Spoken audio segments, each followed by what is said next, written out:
Welcome to Hacking Your Leadership. I'm Chris. And I'm Lorenzo. And welcome to this week's Thoughtful Thursday. Don't forget to follow us on YouTube at Hacking Your Leadership and leave us a review on iTunes. On this Thoughtful Thursday, I want to talk about something that I've been seeing more posts about on social media, LinkedIn, kind of job boards, and that is the creation of a brand new title in a lot of organizations called the CRO, or Chief Remote Officer. Have you seen this? I have. I've heard of this. Yes. Yeah. So apparently, what this is a new position who's entrusted with making sure that the remote work / hybrid / office what those decisions are kind of in line, and that all of the leaders of the organization are on the same page. It's a person who's in charge of that kind of thing. And the first thing I think of when I think of this is I remember when it used to be that there was the head of HR, the Chief Human Resources Officer, and then you started to see this rise of the Chief Culture Officer, the Chief People Officer, ways of kind of implying that the role is different than what it has traditionally been, and I hear that a little bit in this, and that they're bringing an entirely new role that we need to make sure we focus on something that we haven't focused on in the past. But if a company's doing this well already, then I don't know what the need is for this. So like if I was applying for a role like this, it might seem fun, but then what happens if I do my job well and everybody gets on the same page and the company's running well? Does that mean I've just created a lack of need for myself because now everything's running well, or is this something that is an actual need? Like, do organizations need someone whose job is to figure out what this looks like at a single person? Yeah, I like that you talked about like kind of like the focus on the work, because I think that's what the need is. I think with companies, organizations that are trying to figure this part out, whether it's fully remote or partially remote or hybrid or whatever that is, there's definitely an element of focus and attention, collaboration, debate that needs to happen. We've been talking a little bit about this, recently, as we've seen a lot more of these headlines. I think about like, what about the companies that have always been like remote or like work from home? Like, do they have a chief remote officer? Probably not, right? Because like that's the work that they're in. So to your point, like, I think the idea of labeling somebody with that is a little bit silly, but I think that the work needs to be done. So you may need to have I think my approach would probably be like either a panel of leaders from across an organization, some that have shown success in some of this model, some that may have had hurdles they have to work through to figure out, and bringing people together to build a strategy instead of it having rest on one person's shoulders. But I mean, there may be organizations right now that are desperate and they're trying to figure it out. And they're like, for some of the approaches of workflow, it might be like, let's put it on one person's shoulders and let them be the advocate for the work that needs to get done. Instead of, just continuing to do the same thing they've been doing over and over again. So while I might think that the idea of the job in the title might be a little bit silly, I can appreciate any organization who says we need to do something different here. We need to make some type of a decision that's going to have an impact to help us work through whatever they might be going through. This is something where it's everybody's job, but I'm a big fan of the phrase, when it's everybody's job, it's nobody's job. And that's how things go. When something is the role of everybody to do, because that's what this is. The work that this person has to do, it should be the work that all leaders do. But when it's everybody's job, it's nobody's job. So from that aspect, it makes sense to have somebody who does this kind of work. But on the flip side, I feel like this is just someone who teaches leaders how to be leaders in a new type of environment, in a way that doesn't say to leaders, hey, we're bringing this person in because you need help being taught how to be a leader in this type of environment. And by calling it the CRO, it doesn't look like we're bringing somebody in to pick up the slack where you fall short as a leader or team of leaders. We're bringing somebody in to kind of help with this new type of environment. But in organizations where, like you brought up, that they've been remote for a while, there is no CRO, and they work fine. And then I also look at situations like the company that you and I used to work for together many years ago. and how the ROW program or results oriented work environment that kind of did away with this whole like having the actual time that you had to be at work, and it was more about what results you turned in and the projects that you accomplished. The reason why that program didn't last long was because there was tremendous gaps in the organization as far as where it was working well and where it wasn't working well. And the difference between it working well and not working well was on the leadership of whatever team that was. And if the leadership was strong on a team, then the results-oriented work environment worked really well for that team. And if the leadership was not strong on a team, then it became seriously problematic when employees took the results-oriented work environment as a way of saying, oh, you mean I don't have to come to work at all anymore and I can just do what I want.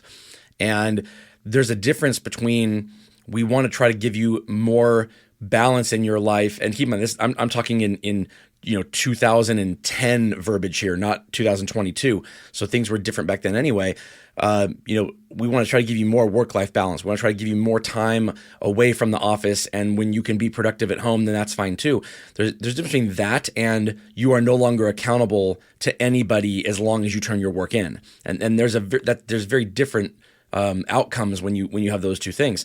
And so what I want to ask you, Lorenzo, is in the context of this role, which is around thinking about new ways when it comes to recruiting, training, developing, and promoting employees, which of those things do you think is the most challenging in this new kind of hybrid/remote environment, where these kind of things are, where a person might be necessary in order to figure out the way an organization moves forward? So I want to ask you that, but first I want to give a word from one of our sponsors.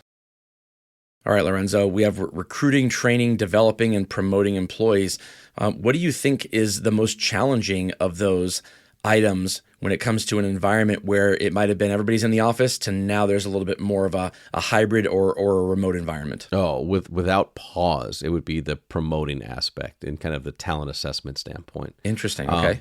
That's kind of where my head immediately goes. I think that finding people, assessing, people to come in and to be hired. I think training people, you can make some adjustments. You can do some different things to follow up. But in the assessment of the work, when you may have a balance of employees that are at home or in an office, where there is work, where it's like, you're not necessarily, and again, this is not in the context of like organizations that currently work from home, where there's a lot of maybe tools, resource, productivity, reporting, that type of stuff. But when I think the companies that are struggling right now are those that are trying to figure it out, and then what does it look like, or what's different about it when maybe you have these program times where you have the team together, or you have these individual virtual touch bases where it becomes a lot harder to observe the work of people and observe the influence they have maybe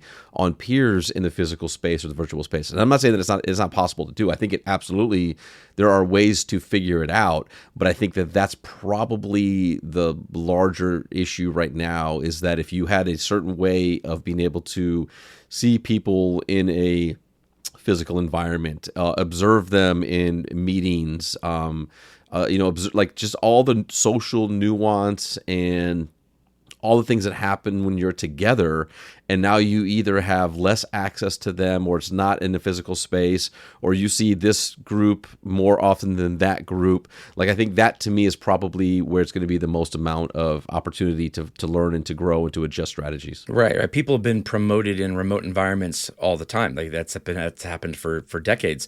It's where do these things look differently in a remote environment versus an office environment, in terms of like, where's the most dramatic change or switch? And yeah, you're right. Training and training people can be done with LMSs. Recruiting is done pretty much the same, whether you're remote or in the office anyway. Recruiting is recruiting. And then developing people, you can have one-on-one conversations with somebody. You can schedule it. You can be intentional about it. It just might be, you got to be intentional. You got to schedule it. But you're right. When it comes to promoting people, there are a lot of things that you just don't see when it comes to, if you have to look at the work only. Now, some people may argue that that's a good thing, that you should only be looking at the work and not, what you refer to as like the social elements of it. But being the social elements of leadership are a large part of leadership. And when you're talking about promoting somebody, maybe it's not into a leadership role, maybe it's just more responsibility. But a lot of promotions do involve taking on a leadership connotation to your role, as opposed to just being an individual contributor or someone who doesn't have any direct reports. So the social element cannot be overlooked here, in favor of just looking at the work itself. And so you're right. A lot of these things are going to have to look different when it comes to how do we get the right people, promoted, and without being able to see kind of what they do on a daily basis.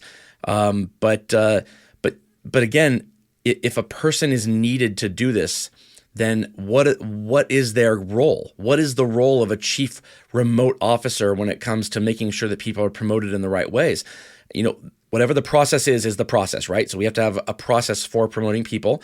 And if you have to teach what that process is to make sure that things are fair and equitable, and that you can speak to the why behind a promotion decision, those are all good things.